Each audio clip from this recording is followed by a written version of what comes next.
Ya, halo teman-teman dimanapun Anda berada. Kembali lagi bersama Mimin di cerita ini. Dan selamat datang kembali di channel ini. Semoga bisa menghibur teman-teman semua. Oke, kita lanjut cerita-cerita novel baru kita. Oke,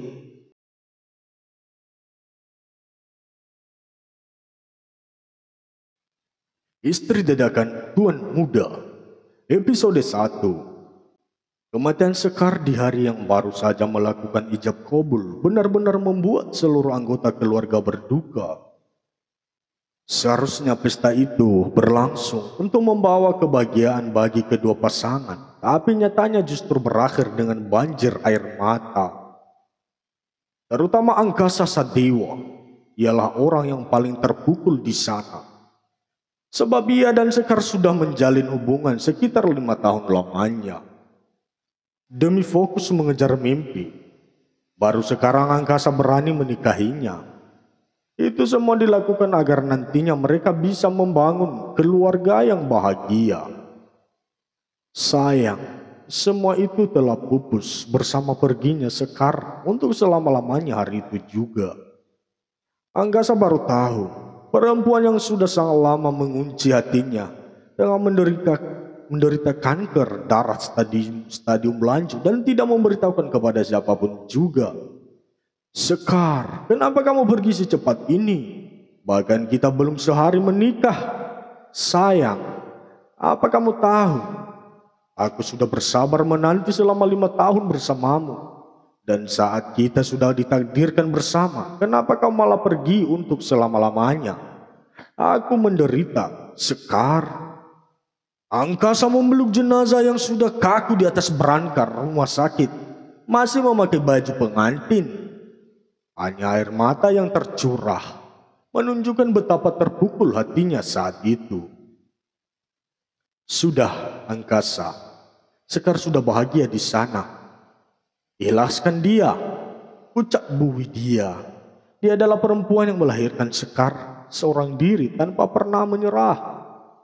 Melewati masa panjang dan pelik ia lalui demi kecintaannya. Bercerai dari ayah Sekar akibat perempuan Jilang sudah berhasil menghancurkan hidupnya. Tapi Angkasa belum ridho, Bu. Pernikahan kami baru terjadi beberapa jam yang lalu. Dan sekarang Sekar sudah tidak ada, Bu. Angkasa memeluk Bu Widya. Ia tak sanggup menahan gejolak perih yang terus memusar dalam hatinya. Enggan rasanya ia melepaskan kepergian Sekar. Apa yang bisa dilakukan? Menggonjang-gonjang tubuh Sekar pun tidak ada gunanya. Sekalipun pahit itu harus ia telan. Beberapa waktu telah berlalu sejak kejadian itu. Angkasa kerap kali tidak bisa mengendalikan diri. Emosi yang mudah terpancing membuat semua orang takut kepadanya. Seperti pagi itu, dia memasuki kafe dan meminta pesanannya segera disediakan. Tapi pelayan yang kerepotan membuatnya menjadi terlambat. Bra, Angkasa menggebrak meja. Hei, pelayan bodoh, kenapa kalian lelet sekali? Hah? Aku sudah 10 menit di sini. Bisakah kalian bekerja lebih cepat lagi? Perbuatannya menjadi tontonan. Mereka menatap aneh pada Angkasa, tapi dia tidak peduli. Baginya, pembeli adalah raja yang harus dilayani dengan sopan dan cepat. Maaf mas, pelanggan hari ini minggu cukup padat, jadi kami sangat kelelahan, ujar salah seorang pelayan perempuan yang ini meredam amukan Angkasa. Ia hanya menundukkan kepala tanpa berani menatap. Seragam kafe dan topi berlogokan KRP melekat sempurna dalam tubuhnya. Emang aku peduli? Kamu mau kalian semua dipecat hari ini ya? Serak sentanya tanpa basa-basi. Iya, mas, tadi pesan apa ya? Biar aku yang ambilkan. Gadis itu bertanya lagi. Pasalnya yang melayani Angkasa beberapa menit yang lalu bukanlah dirinya. Tidak usah, Dasar pelayan bodoh. Tidur saja di rumah jika tidak becus bekerja. Sudah bersikap baik, tapi angkasa tetap kurang ajar, membuat gadis itu memanas. Mas, kalau tidak sabar, masak sendiri saja di rumah. Ini tempat umum, mana bisa mau buru-buru seperti kehendakmu. Balasnya balik, menodongkan tatapan pada angkasa saat mengangkat kepalanya. Angkasa menganga dan tercekap, lalu menumpahkan saus di jari telunjuknya untuk mencicipi kalau dia tidak sedang bermimpi. Sekar, ini beneran kamu sayang? Kamu tahu enggak? Aku kangen banget loh sama kamu. Ujarnya memegang pundak gadis itu dengan lancang, mengguncang bola mata gadis itu mengikuti. Tangan angkasa biar. Satu gelas jus yang ada di tangannya mendarat di wajah angkasa tanpa dosa. Dasar mata keranjang, kau pikir aku cewek murahan? Hah? Angkasa terkejut tak percaya ketika orang yang mirip istrinya itu melakukan hal yang memalukan di hadapan orang banyak. Tanpa melepas pandangan ke arah gadis tersebut, angkasa menarik tisu kering untuk mengusap wajah dan jasnya. Gadis tersebut hendak beralih, namun seperti sebelumnya angkasa menahan lengannya. Sekar, aku mohon jangan pergi, aku merindukanmu. Sudah sebulan ini aku merasa hidupku sudah berakhir. Tolong kembalilah Sekar. Angkasa berlutut sampai menciumi tangan gadis itu. Akan tetapi karena dia tidak mengenal angkasa, dia pun melangkah mundur. Apa kamu sudah gila? Hah? Aku bukan Sekar. Kamu pasti sudah tidak waras. Ucapnya berulang mencela dan marah. Sekar, aku suamimu. Kamu lupa ya? Baru kemarin kita menikah. Sayang, angkasa terus meyakinkan diri jika ia ada hubungan dengan wanita itu. Aku bukan Sekar, pekiknya. Lelah menjelaskan. Kau melupakanku. Tanya angkasa, belum yakin. Gadis itu menyeringai. Aku bukan Sekar. Berhenti mengada-ngada. Mas, gadis itu kembali menegaskan.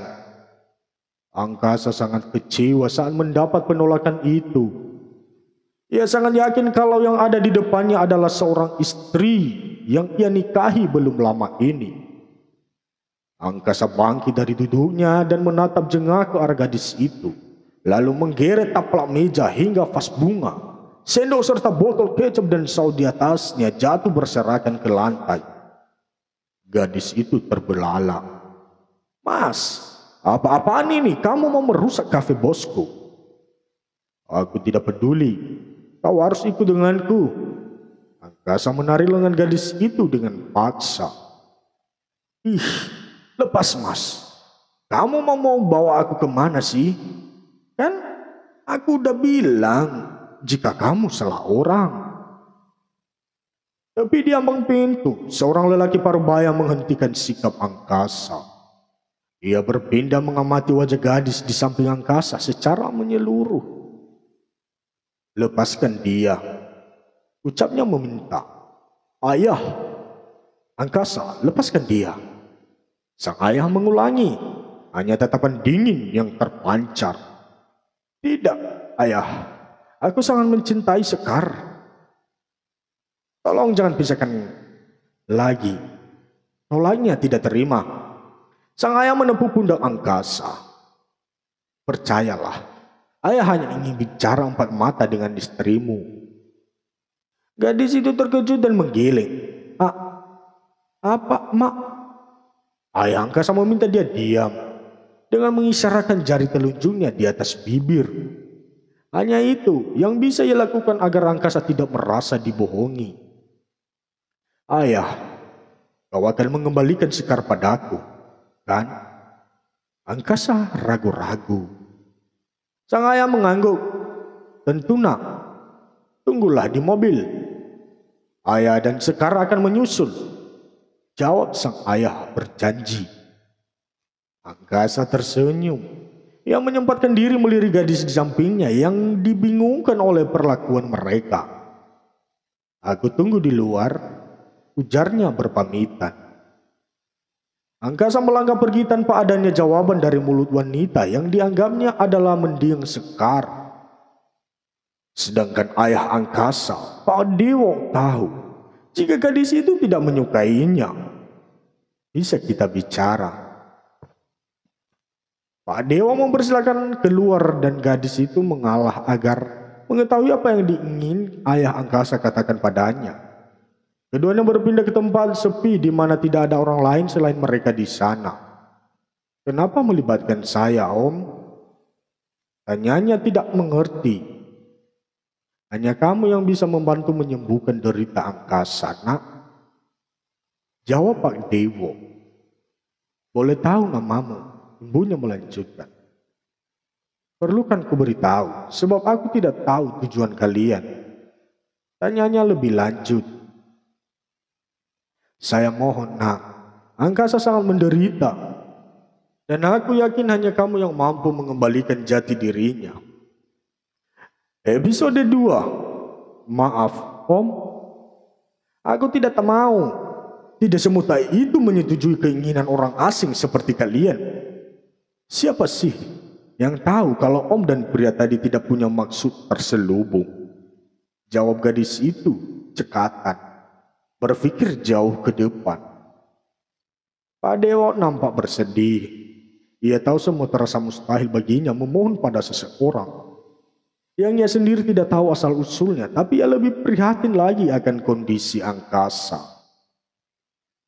Anak semata wayang yang selalu ia sayangi, hampir setiap waktu mengalami depresi hebat tanpa kenal tempat, mempermalukan dirinya sendiri di hadapan orang yang bisa saja senang melihatnya terjatuh. "Ini memang sangat tidak mungkin, Nak. Tapi percayalah, aku hanya membutuhkan bantuanmu semata," tukas Pak Dewo sekali lagi. Pria parubaya tersebut menangis sambil melangkahkan kakinya dengan berat, berharap orang yang dimintai tolong akan memanggilnya. "Bulan!" teriak Maya, sahabat karibnya dari kejauhan. "Ada telepon dari rumah sakit, katanya adikmu kejang lagi." Mendengar panggilan itu, Pak Dewo menghentikan langkahnya. "Ya Allah, Fatan, apa kata dokter, Mai?" tanya Bulan. Gadis yang dianggap mirip sekar barusan terlihat sangat khawatir. "Nggak tahu, ngomong aja sendiri," ujar Maya sambil menyerahkan ponselnya ke tangan Bulan. Bulan tergesa-gesa menempelkan benda pipih tersebut di telinganya.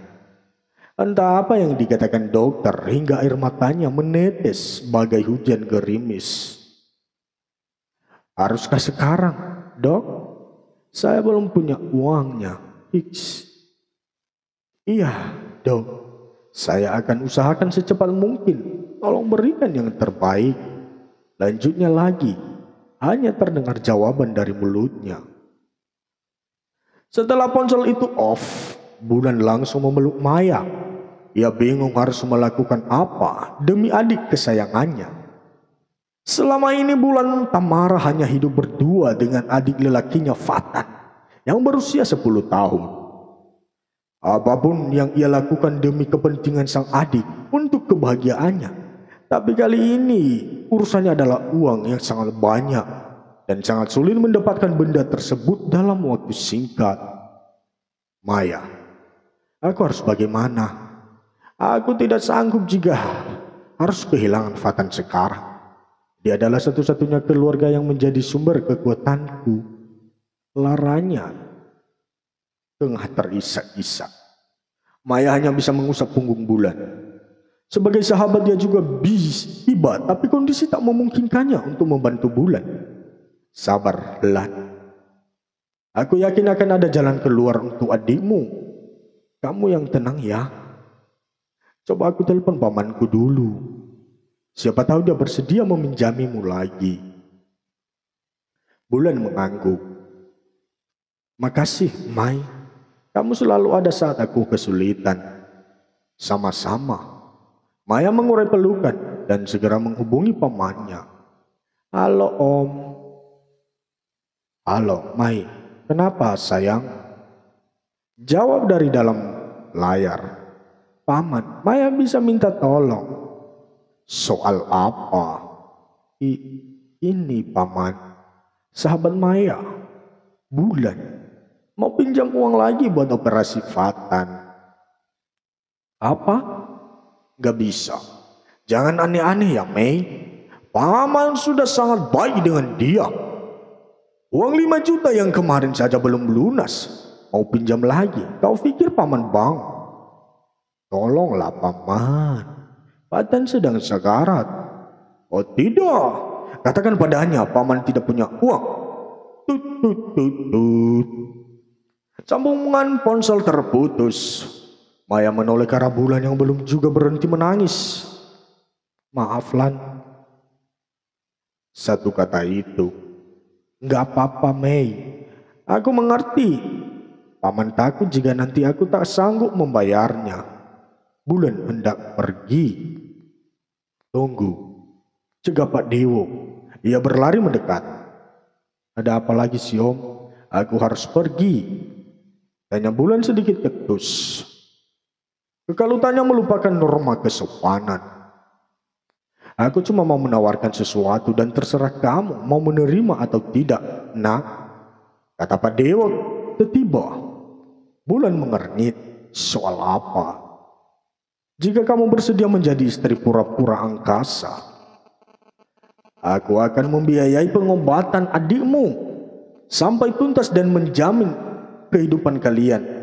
Jawabnya berterus terang hingga membuat Bulan membisu. Wah, keajaiban.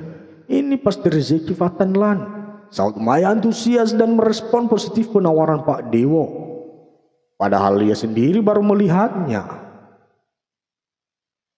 Beberapa saat kemudian Bulan menggiling. Tidak, Om. Saya bukan cewek murahan. Tandasnya tanpa berpikir ulang. Om tahu kan status seorang istri. Tanyanya balik dan mampu membungkam ucapan Pak Dewo. Oke mengerti, nak. Tapi Om tidak memaksa. Ini hanya bentuk penawaran Om untuk dirimu. Dan Om akan berusaha agar angkasa tidak pernah menyentuhmu. Pak Dewo mengambil kartu nama dari dompetnya lalu memberikannya pada Bulan. Pikirkan baik-baik demi adikmu. Di situ ada nomor teleponku yang kapan saja bisa kau hubungi jika pikiranmu berubah. Pak Dewo pergi meninggalkan Bulan dan Maya yang terpaku menatap punggungnya menghilang di balik puluhan mobil di restoran itu. Setelah yakin sudah menjauh, Maya memukul lengan Bulan. Plak. Maya, apa-apaan sih? Bulan mendelik memandang sahabatnya. Dasar bodoh. Ngapain nolak sih? Lan, kamu tidak kasihan melihat kondisi Fatan. Dia butuh pengobatan sekarang, bukan nanti. Aku mohon turunkan egomu soal melindungi harga diri. Jika kamu ingin melihat Fatan sembuh seperti sedia kala. Lan, pikirkan itu baik-baik. Allah juga tahu kita sedang berjuang melakukan hal yang benar. Usai mengingatkan Bulan, Maya yang kesal meninggalkannya seorang diri. Dia di situ duduk lemas di pinggir teras dan menangis sesegukan. Hik hik hik hik. Fatan, bertahan ya. Dek, kakak sayang sama kamu. Bulan mengacak-acak rambutnya. Ia tidak tahu mana jalan yang harus ditempuhnya. Menurut sakit bertahan apalagi. Sejenak dalam tangis, Bulan menyeka air matanya, lalu mengamati kartu nama yang tertera di telapak tangan peninggalan Pak Dewo barusan. Haruskah aku lakukan ini? Tapi sampai kapan? Bagaimana kalau aku tidak mampu? Apa semirip itu wajahku dengan Sekar? Pemuda tadi terlihat begitu mencintai wanita itu. Emangnya Sekar kemana? Sampai-sampai dia salah mengenali wajah orang. Bulan disibukkan dengan sejuta prasangka. Tapi benar kata Maya, Bagaimana kalau Fatan tidak tertolong gara-gara dia banyak pertimbangan? Bulan segera bangkit dari rasa terpuruk dan mencari keberadaan Pak Dewo di lahan parkir, namun sepertinya Pak Dewo maupun Angkasa sudah tidak ada di sana lagi. Sedangkan di dalam mobil, Angkasa mengamuk. Ia memaksa ingin turun dan kembali mencari Sekar ke kafe KRP. "Ayah, tolong turunkan aku. Angkasa ingin pulang sama Sekar." "Ayah, kenapa ayah begitu jahat? Tidak sayangkah ayah sama Angkasa yang sangat menderita merindukan istri? Bagaimana jika situasi ini ayah yang alami? Apa ayah akan sekuat ucapan ayah?" Angkasa menodong Pak Dewa dengan banyak pertanyaan dan terus memekik tanpa henti. "Angkasa, Pak Dewa naik pitam. Move on, nak. Sekar sudah tidak ada. Dia sudah meninggal," ujarnya sedikit pelan, karena Angkasa tidak akan terima bila mendengar ucapan yang mengatakan Sekar sudah pergi dari dunia. Angkasa langsung mengulum bibir. Ia akan linglung-linglung merespon perkataan ayahnya. Semua yang dilewatinya menurut Angkasa sendiri hanya mimpi semata. Sekar masih hidup dan hanya menghilang sesaat saja. Faktanya ia telah menemukan Sekar di kafe tadi sedang menjadi seorang pelayan.